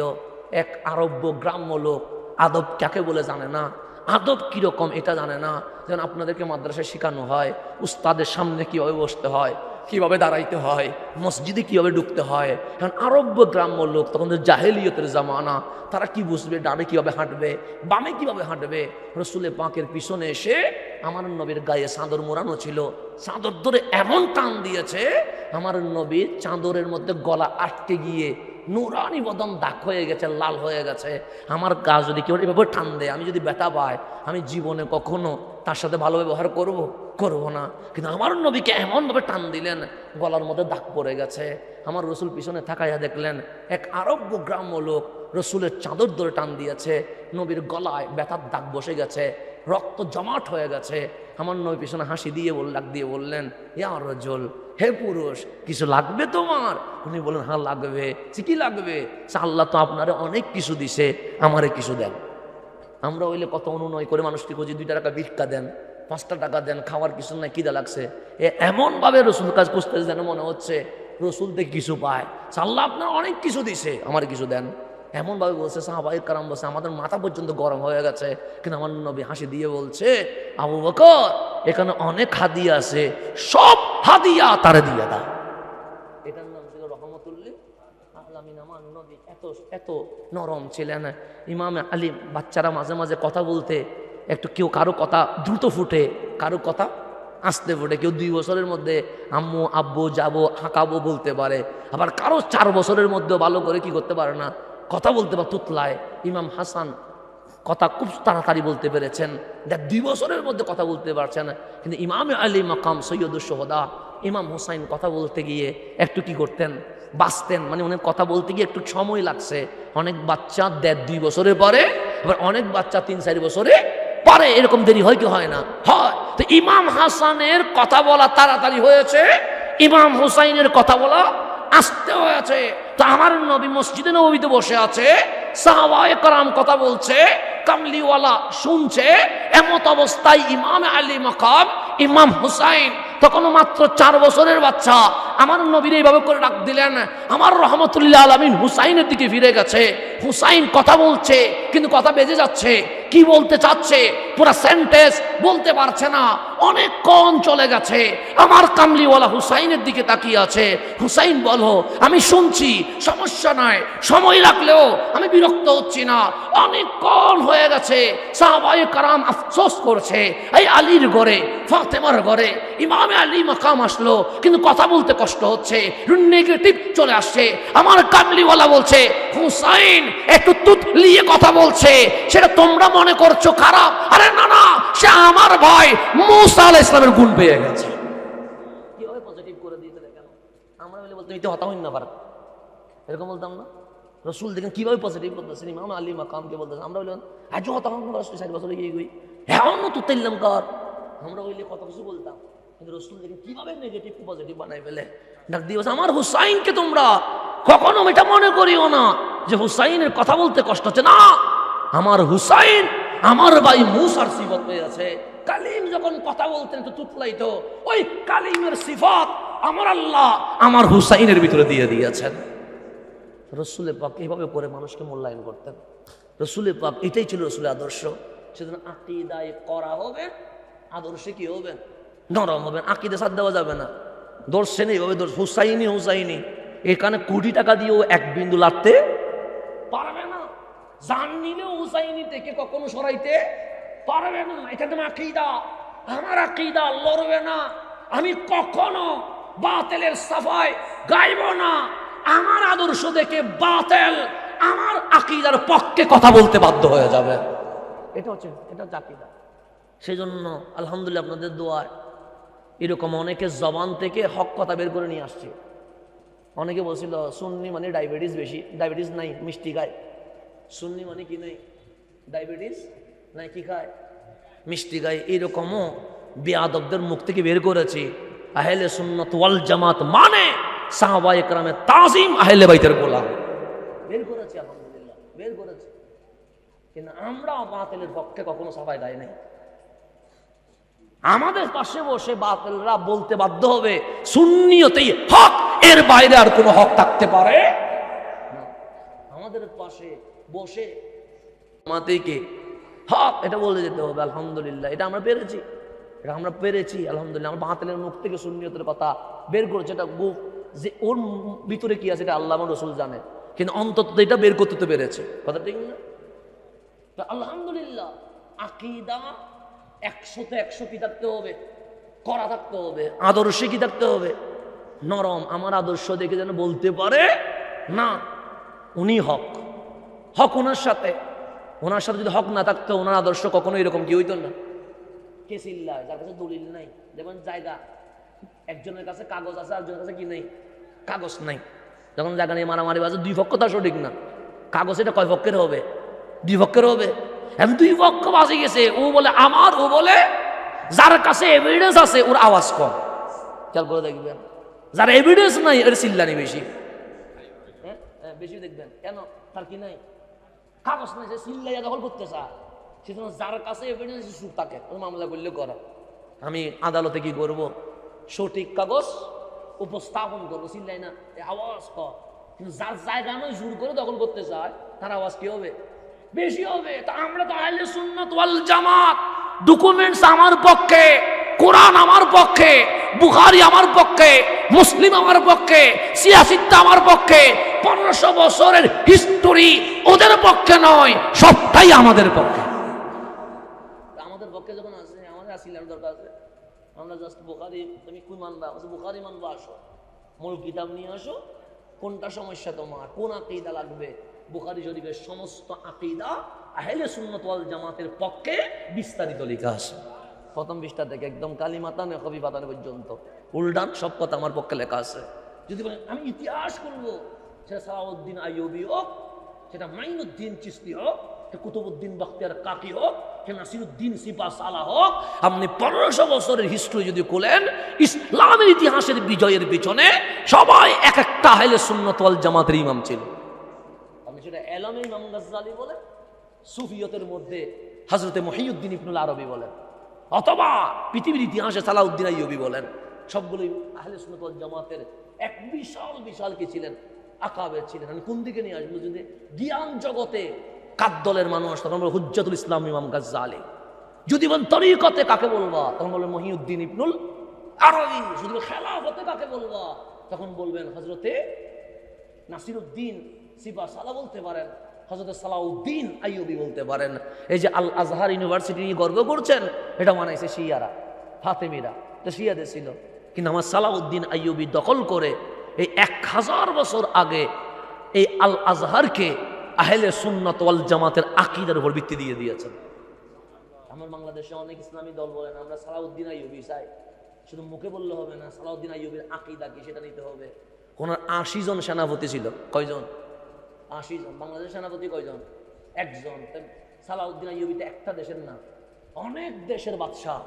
তো এইরকম বাদশাহ যখন একজন থাকবে না বেশি থাকবে, 80 জন সেনাপতির মধ্যে 3 ভাগের 2 ভাগ সেনাপতি সরাসরি আমার গৌসে পাকের সরাসরি খলিফা। কয়জন? তাহলে 3 ভাগের 2 ভাগ মানে কয়জন? প্রায় 60 জন আমার গৌসে পাকের কি খলিফা। আর বাকি 20 জন কিসের? বাকি 20 জন সেই সময়ের কুতুবুল আকতাব আহমদ আর রেফাই, ওনার সরাসরি খলিফা। তরিকতের ইমাম সারা উনি সেনাপতি বানায় নাই। কেন? উনি বলছে তরিকতের ইমামের কাছে মদিনার সবচেয়ে গম্বুজের ফয়জাত আসবে, সেই ফয়ুজাত দিয়ে ইসলামের বিজয় হবে। আর যেখানে মদিনাওয়ালার ফয়ুজাত বন্ধ হয়ে যাবে, সেখানে লক্ষ কোটি মানুষ থাকলেও জীবনে কখনো ইসলামের বিজয় আসবে না, কখনো বিজয় আসবে না। আল্লাহ যেন বুঝার তৌফিক নসিব করে। এখন আসলে আমি যেখানে ছিলাম সেখানে যাই, সময় খুবই সংক্ষিপ্ত। মানে আমার রসুলকে মানার দরকার আছে না? নাই আছে। মুসা আলাইহিস সালামের কথা বলছি, মনে আছে নি? তা আল্লাহ হচ্ছে কৌলে লাইয়ের, নরম ভাষায় ফেরাউনকে কি করবা? দাওয়াত দিবা। তা আল্লাহ আমাদেরকেও বলছেন তুমি দুইটা ওয়ে পড়বে, দাওয়াত দিবে। একটা হচ্ছে আল হেকমা, আর একটা হচ্ছে মৌইজাতিল হাসানা, হেকমত জ্ঞান প্রজ্ঞা বিজ্ঞান থাকবে। আর একটা হচ্ছে ওয়াজ এমন ভাবে করবা যেখানে কোনো গালি গালাস থাকতে পারবে না। এটা ঘোষণা কার? আল্লাহ। আল্লাহ সিস্টেম এটা কি ভালো না খারাপ? ভালোই তো। আল্লাহ তো খারাপ কিছু বলবে না, আল্লাহ তো ভালো কিছু বলবে। তো সেটা আমাদেরকে আল্লাহ রসুল কি বলে এটা দেখতে হবে, গভীর মনোযোগ। তা আল্লাহ বললেন কালিম যা, কালিম যাইয়া দাওয়াত দিলেন যে তুমি নিজেকে রব্বুকুমুল আলা বলিও না, তোমার আল্লাহ আমার আল্লাহ, উনি হচ্ছে লা ইলাহা। অনেকভাবে বুঝাইলেন, কিন্তু ফেরাউনের কি হয় না ঈমান। তুরে সাইনায় যাইয়া আল্লাহরে বিচার দিলেন, মালিক তুমি না বললা আমি গরম মানুষ। মুসা আলাইহিস সালামের গরম কেমন? হুজুর গরম হইলে চেহারা হয়তো বা লাল হবে, চোখ লাল হবে, শরীর কাঁপবে। কিতাবের মধ্যে লেখা আছে মুসা আলাইহিস সালাম গরম হইলে ফাঁদরি ভরি যাইতো, চুলগুলো সোজা দাঁড়া যাইতো। এটা হচ্ছে মুসা আলাইহিস সালাম, যিনি গরম হইলে এমন অবস্থায় মনে হইতো। উনি এত বেশি গরম, এটা আল্লাহ ওনার প্রশংসাও করেছেন, গরমের প্রশংসা। মাঝে মাঝে নরমেরও প্রশংসা হয়, মাঝে মাঝে গরমেরও কি হয়? প্রশংসা হয়। ওনার গরমটা ছিল যুক্তিযুক্ত গরম। তো উনি গরম হইলে চুল কি হয়ে যেত গা? সোজা হয়ে যেত গা। তা আল্লাহরে বলতেছে, মালিক আমি তো দাওয়াত দিছি, তুমি না বললে নরম ভাষায়? নরম ভাষায় দিলাম তো, দাওয়াত কবুল করে নাই। আল্লাহ বলে দাওয়াত দিছ ভালো কথা, তার কপালে হেদায়ত নাই, তাকে 1000 বছর দাওয়াত দিলেও সে কখনো ঈমান আনবে না। আমি দাওয়াত দিতে বসি যেন হাসরের ময়দানে তোমার বিপক্ষে কোনো নালিশ দিতে না পারে। এখন মুসা আলাইহিস সালাম বলে, মালিক আমি বেশি কষ্ট পাইছি, কখনো ধাক্কা দিছে, কখনো বেজ্জুত করছে, কখনো রাজপ্রাসাদ থেকে বের করে দিয়েছে, কখনো গালাগালি করছে, কখনো আমাকে আঘাত করছে। আল্লাহ বলে কি বলতে চান? তখন হাত তুলি বলছে, মালিক ফেরাউন এবং তার যত সৈন্যবাহিনী আছে তাদের কপালে যেহেতু হেদায়ত নাই, তাহলে বদদুয়া ছাড়া কোনো উপায় নাই। মালিক তাদেরকে শেষ করে দাও। আল্লাহ বলে দোয়া কি হয়ে গেছে? কবুল হয়ে গেছে। তাকে এবং তার সমস্ত সৈন্যবাহিনীরে আমি আল্লাহ শেষ করে দিব। মুসা আলাইহিস সালাম দাওয়াত কন্টিনিউ রাখলেন। একদিন যাইয়া বললেন, ফেরাউন তুমি নিজেকে রব বলিও না, বলো লা ইলাহা ইল্লাল্লাহ। ফেরাউনের মাথা গরম হয়ে গেছে, সে তোর ধাক্কা দিলেও হয় না, বের করে দিলেও হয় না, আজকে ডাইরেক্ট মেরে ফেলবো বলে দৌড়াইয়া ছুটছে। যখন মুসা আলাইহিস সালাম উম্মত নিয়ে দিছে দৌড়, ফেরাউন সৈন্যবাহিনী নিয়ে পিছনে দিছে দৌড়। মুসা আলাইহিস সালাম সামনে, ফেরাউন পিছনে। মুসা আলাইহিস সালাম দূরতে মারাজাল বাহরাইন ইয়ালতাকিয়ান, যেটাকে মাজমাউল বাহরাইন বলে, নীল নদ আরব ভূমধ্য সাগর যেখানে মিলে গেছে সেখানে এসে পৌঁছলেন। মুসা আলাইহিস সালাম দেখে সামনে পানি, পিছনে ফেরাউনের সৈন্যবাহিনী। এখন মুসা আলাইহিস সালাম আল্লাহরে বলতেছে, মালিক বদদুয়া করলাম ঈদের জন্য, এখন বিপদে পড়ে গেলাম আমি। পিছনে ফেরাউন, সামনে সমুদ্র, লাফ দিলেও পানিতে পড়তেছি, পিছনে গেলেও ফেরাউনের সৈন্যবাহিনী এত বেশি, এখানে আটি আসা সম্ভব নয়। আল্লাহ বলেন হাতে কি? কালিম বলে লাঠি, সে বাড়ি দাও। দিশে সমুদ্রের মাঝখানে মারি, হয়ে গেছে রাস্তা। কালিম উম্মত নিয়ে ওই পারে পৌঁছে গেছে। ফেরাউন আসি রাস্তার শুরুতে দাঁড়াইছে, যাই না। মাসের মন্ত্রী বলতেছে, মুসা আলাইহিস সালাম সাধারণ বান্দা হইয়া লাঠির বাড়িতে রাস্তা করে ফেলছে, উনি চলে গেছে। আপনি যদি পার হইতে না পারেন মিশরের মানুষ কি বলবে? তখন ফেরাউন বলছে, না যাওয়াটা ভালো হবে, চলো আমি রাজপ্রাসাদে চলে যাই। মন্ত্রীরা বলতেছে, যাইয়েন না, গেলে মানুষ আপনাকে নিয়ে ট্রল করবে, মস্কারি করবে, বলবে কালিম লাঠির বাড়ি দিয়ে রাস্তা বানাই ফেলছে, আর উনি আনা রব্বুকুমুল আলা বলে নীলনদ পার হইতে পারে নাই। যখন সবাই উস্কাই দিছে, ফেরাউন আস্তে করে রাস্তার উপর উঠে গেছে, পেছনে সৈন্যবাহিনী উঠে গেছে। মাঝখানে যাইতে দেরি, আল্লাহ রাস্তা কি করে দিছে? মিলাই দিছে। ফেরাউনের নদীতে সমুদ্রে ডুবে গেছে, ফেরাউনের সৈন্যবাহিনী ডুবে গেছে। মুসা আলাইহিস সালাম ওই পার থেকে ভালো করে দেখতেছেন, দেখলেন সবাই মরে যাচ্ছে, কিন্তু 20-25 জন সৈন্য সাঁতরাইয়া পাড়ের কোনায় চলে আসছে। মুসা আলাইহিস সালাম দোয়া করছেন, মালিক একজনও যেন বাকি না থাকে, সবাই যেন ধ্বংস হয়ে যায়। কিন্তু দেখলেন 20-25 জন পাড়ে চলে আসছে। মুসা আলাইহিস সালামের চেহারা লাল হয়ে গেছে, উনি গুসা হয়ে গেছে। আল্লাহ বলেন, কালিম, আজকে তো তোমার বিজয়ের দিন, ইয়াউমুল ফরাহি ওয়াস সুরুর, বড় খুশির দিন। তোমার চোখে পানি কেন? কালিম বলে, মালিক আমি খুশি আছি। তোমার চেহারা লাল কেন? মুসা আলাইহিস সালাম বলে, আমি তোমার সাথে কথা বলবো না। আল্লাহ বলে, আমার মুসা রাগ করেছে, আমি বুঝে গেছি। কালিম রে, কি হয়েছে? কালিম বলে, মালিক আমি না দোয়া করছিলাম ফেরাউন তার সব সৈন্যরে তুমি ধ্বংস করে দিবা। আল্লাহ বলে, কবুল করছি না, সবাইরে ধ্বংস করে দিছি। মুসা বলে, কই করছো? ওই 20-25 জন উঠে গেছে। আল্লাহ বলে, 20-25 জন যে উঠছে সেজন্য রাগ করছো? কালিম বলে, সেজন্য রাগ করছি। আল্লাহ বলে, কেন আযাব দিতে পারি নাই জানো মুসা? মুসা বলে, কেন? যে ওদের মাথার দিকে তাকাও। কালিম ওদের মাথার দিকে তাকাইলেন, কি দেখা যায়? সে মালিক পাগড়ি দেখা যায়। ওদের হাতের দিকে তাকাও। কালিম কি দেখা যায়? সে লাঠি দেখা যায়। ওদের শরীরের দিকে তাকাও, কি দেখা যায়? সে জুব্বা দেখা যায়। ওরে আমার কালিম, তারা পাগড়ি পরেছে, জুব্বা পরেছে, হাতে লাঠি নিয়েছে। হ্যাঁ, তারা মুশরিক কাফের, কিন্তু ঘর থেকে যখন বের হচ্ছিল সাজছে আমার মুসার মতো। আরে তাদের দিকে তাকাইলে মনে হয় আমার মুসার রঙে রঙিন হয়েছে। কালিম, তোমার মতো যে সাজতে পারে আমি মালিক তারে আযাব দিতে পারি না। আজ যারা ঘর থেকে বের হওয়ার সময় তোমার মতো সেজে গেছে, আমি আল্লাহ তাদেরকে উদ্ধার করে ফেলে দিয়েছি। দেখেন, কাফের নবীর মতো সাজছে, বিদা আল্লাহ বাঁচাই ফেলছে। আল্লাহ নদীর এপারে নিয়ে আসছে। তা আপনি যদি রসুলের মতো সাজতে পারেন, ফাগড়িটা পরে যদি বলেন আমি আমার নবীর মতো ফাগড়ি পরছি, ডান হাতে পানি নিয়ে যদি বলেন আমার নবীর মতো পানি নিয়েছি, হাসি দিয়ে মুস্কি হাসি দিয়ে যদি আমার নবীর মতো মুস্কি হাসেছি, আল্লাহ বলে এটার চেয়ে ভালো লাগা আর কিছু হইতে পারে না। বাস কথাতে আমি এন্ডিং এর দিকে আসছি, গভীর মনোযোগ। নিজামউদ্দিন আউলিয়ার নাম শুনছেন নি? যাকে কি বলা হয়? মাহবুবে এলাহি বলা হয়। মাহবুবে নিজামউদ্দিন আউলিয়া, উনি ওনার পীর হজরতে বাবা ফরিদের খেদমতে ছিলেন। কে? নিজামউদ্দিন আউলিয়া। পীরের খেদমতে থাকা, এটা গোলামিয়ত করবেন। গোলামিয়ত ছাড়া কিছু জুটে না। যে দরবার, যে দরবারে ওই দরবারকে হক মনে করছেন, বিদায় তো গেছেন। সুতরাং যার পীর তার পীরের কি করবেন? খেদমত। আপনার কাছে আপনার পীর সেরা, আমার কাছে আমার পীর সেরা। এটা নিয়ে মারামারি করার দরকার নেই, আরেকজনে বলার দরকার নেই। বল আমার পীর সেরা, এটা বলার দরকার নেই। আমার কাছে আমার পীর সেরা, আপনার কাছে আপনার পীর সেরা। আপনি খেদমত করেন, গোলামি করেন। মুরিদের কাজ দুষ্টুটি চর্চা করা নয়, মুরিদের কাজ গোলামিয়তের মধ্যে নিজের জীবন কাটিয়ে দেওয়া। এখন মুরিদে গেছে কি? মুরিদই এখন কার দোষ ধরবে এটা নিয়ে আসে, এগুলো মুরিদের কাজ না। মুরিদের কাজ কেমনে আমি আমার মুর্শিদকে রাজি করব, এটাই হচ্ছে মুরিদের কাজ। মুরিদের কাজ ডানে বামে তাকানো নয়, মুরিদের কাজ এটা ওইদিকে এদিকে দেখা নয়। মুরিদের কাজ হচ্ছে আমার মুর্শিদ যেই পথে চলেছে আমাকে অবশ্যই সেই পথেরই খাদেম হতে হবে। মুরিদের জিনিস আমরা মুরিদ হই এখন ফিরিস সাহেবের চেয়ে বেশি বুঝিছে, সমস্যা হয়ে গেছে এখানে। মুরিদ কখনো ফিরের চেয়ে বেশি বুঝতে পারে। তো নিজামউদ্দিন আউলিয়া বাবা ফরিদের কিসে আছে? খেদমতের মধ্যে আছে। তাই বাবা ফরিদ একদিন রিয়াজতের মধ্যে ব্যস্ত, হঠাৎ রিয়াজতের মধ্যে জালালি হালতে চলে আসছে। ডাক দিলেন, নিজামউদ্দিন, মাহবুব হইবা না মুহিব হইবা? কে বলতেছে? বাবা ফরিদে। কারে বলতেছে? নিজামউদ্দিন। নিজামউদ্দিন, মাহবুব হইবা না মুহিব হইবা? নিজামউদ্দিন আউলিয়ার শরীর কেঁপে উঠেছে। বসে এতদিন খেদমত করেছে, কখনো এরকম গভীর কথা বলে নাই। আজকে আসি আমার অফার করতেছে মুহিব হইবা না মাহবুব হইবা?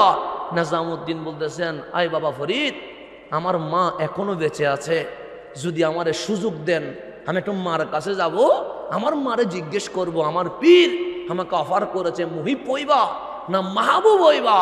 আমার মা আমারে যেটা বলবে আমি সেটা হইতে রাজি আছি। সুযোগ দিবেন নি আমারে? বাবা ফরিদ বলেন, যাও, ছুটি দিলাম তোমারে, তোমার মা যেটা বলে সেটা আমি করে দিব। বাবা ফরিদের দরবার থেকে ছুটি নিয়ে বেরোইছে, যাবে কার কাছে? মার কাছে। এক গ্রাম পেলে আরেক গ্রাম আসছে, সেখানে এক মজ্জুব পাগল, যার গায়ে কোনো কি নাই, কাপড় নাই, ময়লার ডাস্টবিনে বসে আছে। ময়লা জায়গায় কি হয়েছে? বসে আছে। পাশ দিয়ে যখন যাচ্ছে ওই পাগল ডাক দিলেন, নিজামউদ্দিন, মুহিব হইবা না মাহবুব হইবা? কে বলতেছে? পাগল পাগল আসামে বসে থাকছে। নিজামউদ্দিন বলে, কি কাহিনী চলতেছে এখানে? আমার তো ফিরে বলছে সেখানে কেউ নাই, এখানে 2 গ্রাম পার হয়ে গেছি, পাগলে কেমনে জানে মুহি বইবা না মাহবুব বইবা। থেমে গেছে, আসলেন ওনার কাছে, বাবা আপনি কেমনে জানেন? বলছে তুমি বলো না মুহি বইবা না মাহবুব বইবা। নিজামুদ্দিন বলে আপনি যখন জানি গেছেন ভিতরে কি কথা হইছে, নিশ্চয়ই আপনি ভালো বলতে পারেন, মুহি বইব না মাহবুব বইব আপনি বলেন। বলছে মার কাছে যাবা না, মারে জিজ্ঞেস করবা না? মারে জিজ্ঞেস করার আগে তো আপনি বলে দিয়েছেন, বলেন কোনটা হবো। না আগে মার কাছে যাও, মা যেটা হইতে বলে সেটা হইও, আর মা যদি সমাধান দিতে না পারে আগামীকাল আমি এই জায়গায় থাকবো, এখানে আমার কাছে জিজ্ঞেস করিও, আমি সমাধান দিয়ে দিব।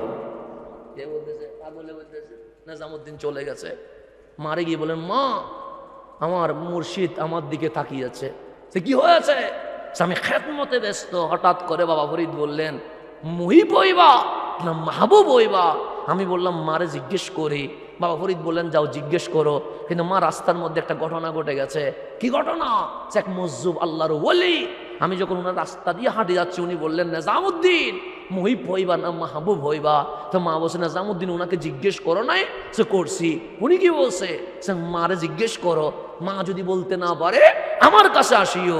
মা বললেন বাস বাবা আমাকে আর জিজ্ঞেস করার দরকার নাই, যাও মুর্শিদের দরবারে ওই পাগলরে তালাশ করো, উনি যেটা বলে সেটা হয়ে যাও, আমার কোনো আপত্তি নাই। এখন মা যখন বলে দিছে, নিজামুদ্দিন সকালবেলা ঘর থেকে কি হয়ে গেছে, মেরে আগে পাগলের কাছে যাবে, এরপর কার কাছে যাবে? বাবা ফরিদের কাছে যাবে। এখন ওই জায়গায় আসি দেখেছে পাগল নাই। নিজামুদ্দিন আউলিয়া বললেন কিনে আমারে তো বলছে আমি কোথায় থাকবো, এখানেই থাকবো। এখন ডানে বামে খুঁজে দেখলে পাগল নাই, সবাই খুঁজতেছে কোথায় কোথায় পাগল। হ্যাঁ পাগলটা খুঁজে না পাইয়া মানুষটা জিজ্ঞেস করতেছে এই ময়লা জায়গায় একটা পাগল বসতো, উনি আসে? উনি তো গতকাল মারা গেছে। সে কি বলেন? আমার তো বলছে এই জায়গায় তাকে জিজ্ঞেস করতে, উনি মারা গেছে। লাশ কই? সে কিসের লাশ, কিসের জানাজা, কিসের দাফন? সে ওনারা সবাই মিলে ওই ময়লার স্তূপে ফেলে দিয়েছে, ওখানে আসে যাইয়া দেখো। মানে ওনার কি হয় নাই, দাফনও হয় নাই, 2 জায়গায় আছে। নিজামুদ্দিন ওই জায়গায় যাইয়া ওনাকে বলতেছেন হাই মজ্জুব তুমি না বললাম মুহি বইব না মাহবুব বইব, আজকে সমাধান দিবা। আরে আমার কি সমাধান দিবা? তোমার কাফনও নাই, জানাজাও নাই, কবরস্থাও নাই, নিজেরটা ঠিক হয় নাই, আমারটা কিমনে ঠিক হবে? পাগল উঠে বসে গেছে। এই নিজামুদ্দিন মুহিব হইও না, মাহবুব হয়ে যাও। আমি মুহিব হইছি বলে আমার কাফনও জুটে নাই, আমার জানাজাও জুটে নাই। মাহবুব হয়ে যাও, মওলাও তোমার পাগল হবে, দুনিয়াও তোমার পাগল হবে। তা আল্লাহ বলছে ইন কুনতুম তুহিব্বুনাল্লাহ ফাত্তাবিউনি, যদি আল্লাহরে ভালোবাসো আমার হাবিবের গোলামি করো। হাবিবের গোলামি করলে কি হবে? বলছে ফাত্তাবিউনি ইউহিব্বুকুমুল্লাহ। আরে হাবিবের গোলামি করো, আমি আল্লাহ তোমারে মাহবুব বানাইয়া দিয়া দেব। হাবিবের গোলামি মাহবুব বানায়। হাবিবের গোলামি কি বানায়? ইউহিব্বুকুমুল্লাহ, হাবিবের গোলামি মাহবুব বানায়। আপনি হাবিব বাদ দিয়ে আল্লাহ খুঁজতে বসে আছেন, আপনি মাহবুব কেমনে হবেন? সেজন্য আপনি জঙ্গি হয়ে যান, আপনি ধর্ষণকারী হন, আপনি বলাৎকারের অভিযোগে অভিযুক্ত হন। কেন? আপনি রসুল বাদ দিয়েছেন। রসুল বাদ দিলে মাহবুব হওয়া যায় না। ইন কুনতুম তুহিব্বুনাল্লাহ ফাত্তাবিউনি ইউহিব্বুকুমুল্লাহ। যদি মাহবুব হইতে চাও তাহলে নবীর দরবারের গোলামিয়ত নিয়ে নাও। সেই জন্যই আমরা নারায়ে তাকবীর বলে শুধু থেমে যায় না, আমরা নারায়ে রিসালাত পর্যন্ত যায়। কেন? ওই যে ইন কুনতুম তুহিব্বুনাল্লাহ ফাত্তাবিউনি, রাসূলের গোলামি লাগবে। এই গোলামিয়ত বাদ দিলে আপনি কখনো মাওলার মাহবুব হইতে। সেজন্য দিল্লিতে গেলে দেখবেন অনেক মাজার আছে, কুতুবউদ্দিন বখতিয়ার কাকির মাজার আছে, আরো অনেক মাজার আছে, কিন্তু বীর আছে কোথায়? নিজামুদ্দিনের দরবারে। কেন? ওই মাহবুবে ইলাহি দুনিয়াও পাগল হয়ে গেছে, মাওলাও তাকে প্রেম করা শুরু করে দিয়েছে। যখন মাওলাও প্রেম করে দুনিয়াও পাগল হয়ে যায়, সেখানে বীর বেড়ে যায়। সেজন্য উনি হয়ে গেছে মাহবুবে ইলাহি। তো আমার রসুল বললেন আমি বিদায় নিব, তো কি করবেন? তারাকতু ফীকুম সাকালাইন, তোমাদের জন্য 2টা জিনিস রেখে যাচ্ছি। তারিকুন ফীকুম আমরাইন, তোমাদের মাঝে 2টি বিষয় রেখে যাচ্ছি। এক কিতাবুল্লাহ, কিতাবুল্লাহর জমিনে ছেড়ে দেয় নাই। 2 নম্বর ইতরাতি আহলে বাইতি, আমার আহলে বাইতের হাতে আমি কোরআন রেখে দিয়েছি। আহলে বাইত বাদ দিয়ে কোরআন বুঝলে বাতিল হওয়া, আহলে বাইত ধরে কোরআন বুঝলে তুমি জান্নাতের সঠিক পথ পাইবা। সেজন্য নবীরে গোলামি করতে হবে। তো রসুল বলছে যদি আমারে দেখতে না পাও, ওই চোখ যদি তোমার না জোটে, হুসাইন মিন্নি ও আনা মিনাল হুসাইন, আমাকে দেখতে চাইলে হুসাইনকে দেখো। কেন? আমার হুসাইন আমার থেকে, আমি হুসাইন থেকে। হুসাইন বললেই আমি, আমি বললে হুসাইন, হুসাইন আর আমি একাকার হয়ে গেছি। সুতরাং হুসাইনের মোহাব্বত নবীর মোহাব্বত, নবীর মোহাব্বত হুসাইনের মোহাব্বত। তা আমার নবীর গোলামি করলে মাহবুব হয়। আমার নবী বলে যদি আমার আদর্শ দেখতে হয়, ওই আদর্শের নাম ইমাম হুসাইন। সেজন্য খাজা মঈনুদ্দিন বলতে বাধ্য হয়েছে, হক্কে বিনা লা ইলাহা আস্তে হুসাইন। কালিমা যদি দেখতে চাও, ওই পুরা কালিমাটাই হুসাইন হয়ে গেছে। ওই পুরা কালিমাটাই কি হয়ে গেছে? হুসাইন। এটাই হচ্ছে আকীদা। হুসাইন বাদ দিয়ে কালিমা বললে এজিদি হয়ে যাবেন, হুসাইনকে বুকে নিয়ে কালিমা বললে সুন্নি হয়ে যাবেন। সেজন্য শুহাদায়ে কারবালার দরকার আছে না? নাই? আছে। কারবালা বাদ দিবেন না। আল্লাহ যেন হুসাইনি হয়ে আমাদেরকে জীবন যাপন করার তৌফিক নসিব করে। সেজন্য এই রাস্তায় থাকবেন, সিরাতে মুস্তাকিম, আহলে বাইত থাকবে, সাহবায়ে কেরাম থাকবে। এর উপরে গেলে রহমতুল্লিল আলামিন, এর উপরে গেলে রব্বুল আলামিন। এই সিরাতে মুস্তাকিমের নাম আহলে সুন্নাত ওয়াল জামাত। এখন নামাজ পড়েন, নামাজ কাজ দিবে। রোজা রাখেন, রোজা কাজ দিবে। বন্যায় ত্রাণ নিয়ে যান, এগুলা কাজ দিবে। আর আকীদাকে দাফন করে দিয়ে যতই ভালো কাজ করেন, এই ভালো কাজ কখনো কবুল হবে না। সেই জন্য হিলফুল ফুজুল আমার একতা সংঘকে আমি ধন্যবাদ, মোবারকবাদ জানাচ্ছি যে তারুণ্য, যে বয়সে মানুষ গান নাচ এগুলো নিয়ে মত্ত থাকে। কিন্তু আমার ঈশাকালীর, আমাদের মোহাম্মদপুরের ঈশাকালীর যুবকগুলো আজ হুসাইনি জজবায়, হুসাইনি কনফারেন্স করেছে। আল্লাহ যেন নসল বা নসল কিয়ামত পর্যন্ত এই মোহাম্মদপুরের জমিনকে হুসাইনি মুসলমানের জমিন হিসেবে কবুল করে নেয়। আমিন। ওয়াখির দাওয়ানা আনিল হামদুলিল্লাহি রাব্বিল আলামিন। আসসালামু আলাইকুম ওয়া রাহমাতুল্লাহি ওয়া বারাকাতুহু।